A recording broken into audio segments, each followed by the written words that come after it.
পঞ্চতন্ত্রের গল্প বাচ্চাদের জন্য। চড়ুই পাখি ও কেউটে। বনের মধ্যে এক বিশাল বটগাছের ডালে বাসা বেঁধে বাস করত এক চড়ুই ও তার বউ। সেই গাছের গোড়ায় এক গর্তে বাস করত এক বিষধর কেউটে। কেউটেটি ছিল বেশ সুযোগ সন্ধানী। চড়ুইয়ের বউ ডিম পাড়লে সে খোঁজ রাখত। একদিন সেই ডিম থেকে ছানা বের হলে সে এক সুযোগে তাদের বাসায় উঠে সেই ছানা খেয়ে ফেলে পেট ভরাতো। চড়ুইয়ের বউ কেঁদে আকুল হতো। চড়ুইও ভেবে কোনো কুল কিনারা পেত না কিভাবে সে প্রতিশোধ নেবে। সেই বটগাছের কাছাকাছি এক গর্তে বাস করত এক শেয়াল দম্পতি। চড়ুইয়ের দুঃখ শুনে বলল, কৌশল ছাড়া কেউটোকে শায়েস্তা করা যাবে না। জ্ঞানী ব্যক্তিরা কৌশলে অনেক কাজ করে থাকে। তোমাকে তাই বলছি, তুমি রাজবাড়ি থেকে একটা সোনার হার চুরি করে এনে ওই কেউটের গর্তের মুখে ফেলে দাও, তাহলেই উপযুক্ত সাজা পাবে সাপ। শেয়ালের পরামর্শ মতো চড়ুই রাজবাড়িতে হাজির হয়ে সেখানকার এক উঁচু পাঁচিলের ওপর গিয়ে বসল। পাঁচিলের কাছাকাছি ছিল এক সরোবর।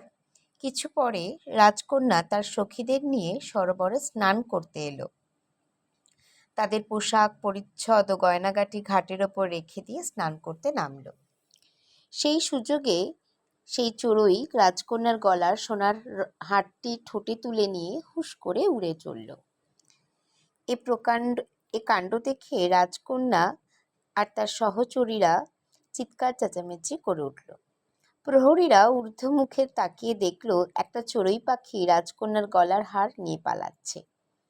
তারা হৈ হৈ করে চড়ুইয়ের পিছু নিয়ে বনের মধ্যে ঢুকে দেখল হারটি বটগাছের গোড়ায় গর্তের মুখে পড়ে আছে, আর এক ভয়ঙ্কর কেউটে ফনা তুলে ফোঁস ফোঁস করছে।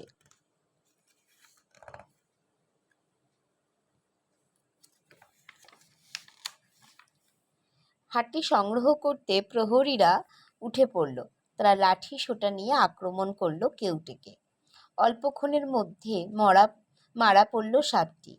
লোকগুলো হৈ হৈ করতে করতে সেই হারটি নিয়ে নগরের দিকে রওনা দিল। কেউটে মারা গেল পড়তেই চড়ুই ও চড়ুইয়ের বউয়ের কি আনন্দ, তাদের বিপদ কেটে গেছে। এরপর ডিম থেকে ছানা বের হলে কেউ আর খেয়ে ফেলবে না। তাহলে বাচ্চারা, বলো তো তোমরা কি শিখলে এই গল্পটা পড়ে?